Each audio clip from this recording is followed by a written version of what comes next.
अस्सलाम वालेकुम दोस्तों, मैं तंजीम अहमद स्कॉलर फार्मेसी पे आप सबका स्वागत है। इस वीडियो में हम बात करेंगे जॉइंट्स और बोन से रिलेटेड डिसऑर्डर्स की। चैनल पे आप नए हैं तो चैनल को सब्सक्राइब कर लीजिए, वीडियो को लाइक कर दीजिए और ज़्यादा से ज़्यादा शेयर कीजिए। आइए स्टार्ट करते हैं। तो जॉइंट्स और बोन से रिलेटेड जो डिसऑर्डर्स हैं, ये आपके स्केलेटल सिस्टम का लास्ट टॉपिक है। डिफरेंट टाइप के डिसऑर्डर्स ऑकर होते हैं। तो पहला है आपका अर्थराइटिस। अर्थराइटिस सुना ही होगा। ये आपकी एक इन्फ्लेमेटरी डिजीज़ है जो कि आपके जॉइंट्स में आकर होती है और इसकी वजह से पेन और स्टिफनेस कॉज होता है। अब ये एक या एक से अधिक जॉइंट्स में भी आकर हो सकती है। एज के साथ साथ ये और बढ़ती चली जाती है। तो अर्थराइटिस कई टाइप की होती हैं, आगे हम देखेंगे। इसके अगर सिम्टम्स हम बात करते हैं, सिम्टम्स लक्षण की बात करेंगे, तो इसमें आपको पेन का परसेप्शन होगा, पेन होगा, सोइलिंग उस एरिया में जहाँ पे अर्थराइटिस आकर हुई है, जिस जॉइंट पे आकर हुई है वहाँ पे सोइलिंग आएगी, रेडनेस टाइप होगा और आपके मूवमेंट को ये रोकने का काम करेगा। प्रॉपर वे में आप मूव नहीं कर पाओगे, तो स्टिफनेस लाइक फीलिंग आएगी। मेडिकेशन में मोस्टली फिजियोथेरेपी यहाँ पे होती है, साथ साथ कुछ आपके एनेसाइड वगैरह भी इस्तेमाल किए जाते हैं जो आपकी इन्फ्लामेशन को रिड्यूस करने का काम करते हैं। एनेसाइड मतलब non steroidal anti inflammatory drug, जैसे आपके एनाल्जेसिक जो ड्रगें होती हैं वो भी इसमें काफ़ी हेल्पफुल होती हैं। दूसरी जो डिसऑर्डर है वो आपके हैं रिमेटॉइड अर्थराइटिस। रिमेटॉइड अर्थराइटिस ये भी एक इन्फ्लामेटरी डिजीज़ है, बट ये ऑकर होती है आपके ऑटो इम्यून सिस्टम की वजह से, मतलब उसके अटैक की वजह से। ऑटो इम्यून डिसऑर्डर मतलब कि आपका ही इम्यून सिस्टम आपकी ही बॉडी और आपके सेल्स को डिग्रेडेट तोड़ने का काम करता है। एग्ज़ाम्पल तौर पे समझ लें कि अगर आप जैसे सिपाही वगैरह होते हैं तो ये रक्षा करने का काम करते हैं। अगर वही खुद पे ही अटैक करने लगे तो वो कहलाता है आपका ऑटो इम्यून। यहाँ पे सिपाही का काम जो आपके होते हैं वो आपकी जो सेल्स होती हैं जो फॉरेन पार्टिकल्स को डिग्रेडेट करने का काम करती हैं। जैसे इम्यून सेल्स होती हैं, डिफरेंट टाइप की सेल्स आपने पढ़ा होगा। तो यही इम्यून सिस्टम रिकॉग्नाइज नहीं कर पाता कि हमारी सेल है कि बाहर की सेल है। वो आउटर सेल समझ के हमारी बॉडी की सेल को डिस्ट्रॉय करने का काम करता है। इसका शुरुआत कहाँ से होती है तो एग्जैक्ट तो पता नहीं है, क्योंकि अभी ये अननोन है, बट जो सस्पेक्ट किया गया है मोस्टली ये बैक्टीरिया और वायरस की वजह से इस टाइप का रिएक्शन ऑकर होता है। तो जो भी इन्फ्लामेटरी रिस्पॉन्स आते हैं वो जो डायरेक्टली आपकी जो साइनोवियल मेम्ब्रेन होती हैं जॉइंट्स की, हमने पढ़ाया था पिछले लेक्चर में कि साइनोवियल जॉइंट्स जो होता है जहाँ पे आपके साइनोवियल फ्लूइड होते हैं और जो वो जॉइंट आपका फ्रीली मूवेबल होता है। तो मोस्टली आपके ये आर्म और लेग में ही इस टाइप की डिजीज़ आकर होती है, रिमेटॉइड अर्थराइटिस। तो साइनोवियल मेम्ब्रेन पे ये इम्पैक्ट करते हैं, वहाँ से आपके कुछ जो इन्फ्लेमेटरी सेल्स हैं जैसे ब्लड में मौजूद हैं वो मूव करके पहुँच जाते हैं आपके साइनोवियल जॉइंट पे या उस जॉइंट कैविटी में, और वहाँ पे पहुँच के वो डिफरेंट टाइप के इन्फ्लेमेटरी केमिकल्स रिलीज़ करते हैं जो कि आपके सेल्स को डिस्ट्रॉय करने का काम करते हैं। तो और ये वक्त के साथ साथ बढ़ता जाता है। तो इसको रोकने के लिए जो ट्रीटमेंट है वो आपके steroidal drug, non steroidal drug इस्तेमाल की जाती है। साथ साथ आपके एक वो होती है जो इम्यून सिस्टम को सप्रेस करने का काम करते हैं, जैसे मिथोट्रिक्सेट, ये मोस्टली कैंसर में भी यूज़ होती है। तो ये इम्यून सिस्टम जो बहुत ज़्यादा एग्रेसिव मोड में था उसको सप्रेस करने का भी काम करते हैं।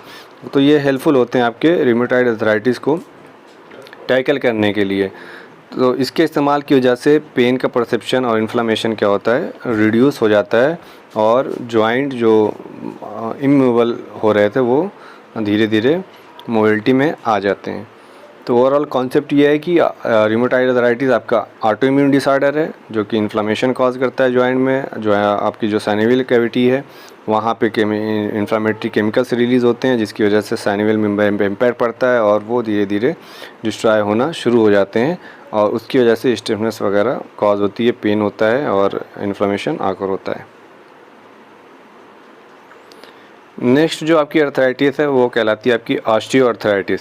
तो ये एज जैसे जैसे बढ़ती है इस टाइप के अर्थराइटिस ऑकर होने के चांसेस बढ़ जाते हैं। उसका रीज़न ये है कि जो आपके जॉइंट्स होते हैं उसमें जो कार्टिलेज प्रेजेंट होते हैं उस पर बहुत ज़्यादा प्रेशर होता है, मतलब बहुत ज़्यादा वर्क करने की वजह से, उस जॉइंट के वर्क करने की वजह से आपका कार्टिलेज धीरे धीरे डैमेज होना शुरू हो जाता है, ब्रेक डाउन होना शुरू हो जाता है और उसकी वजह से उस जॉइंट में पेन का परसेप्शन होता है, मूवमेंट प्रॉपर वे में नहीं हो पाता है और स्टिफनेस कॉज होना शुरू हो जाती है। एग्जांपल में जो नी अर्थराइटिस जैसे आपका है, तो नी अर्थराइटिस अगर हो गया तो चलने फिरने में आपको दिक्कत होगी, पेन होगा और जो फ्लेक्सिबिलिटी होती है, जो उसके मूवमेंट है, वो भी आपका रिड्यूस होना शुरू हो जाएगा। तो मोस्टली ये ऑस्टियोआर्थराइटिस जो एडल्ट पर्सन होते हैं, 50 या 50 साल से ऊपर के जो पर्सन होते हैं उनमें ज़्यादा तौर पे ये पाई जाती है। तो ये प्रोग्रेसिव डिजीज़ होती है, मतलब क्रोनिक लॉन्ग ड्यूरेशन पे ये होती है और एक बार हो जाती है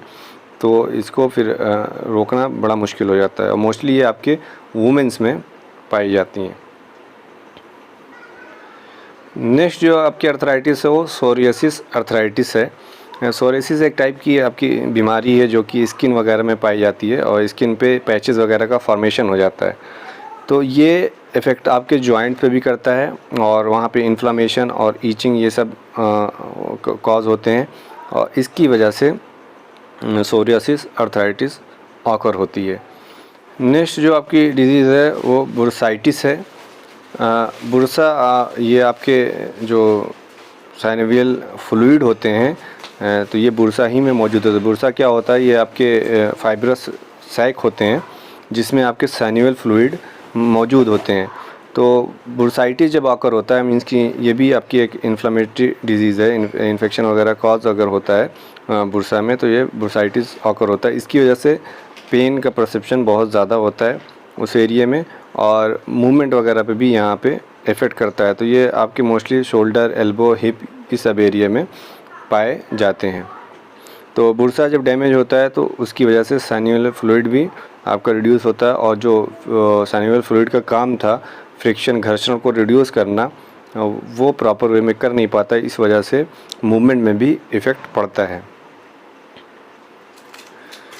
नेक्स्ट जॉइंट की अगर डिजीज़ देखें तो गाउट बहुत कॉमनली आकर होती है। गाउट ये किसकी वजह से होती है, यूरिक एसिड के डिपोजिशन की वजह से। यूरिक एसिड आपका एक वेस्ट प्रोडक्ट है जो कि मेटाबॉलिज्म के दौरान ये फॉर्म होता है और ये यूरिन के माध्यम से एक्सक्रीट आउट हो जाता है।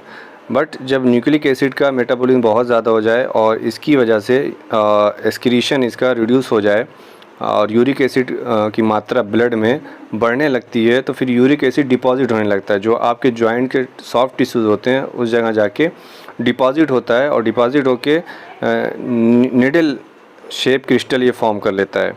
तो ये यूरेट क्रिस्टल में कन्वर्ट हो जाता है। अब इसका जो सिरा होता है वो नुकीला होता है, उसकी वजह से फिर इन्फ्लामेशन आकर होते हैं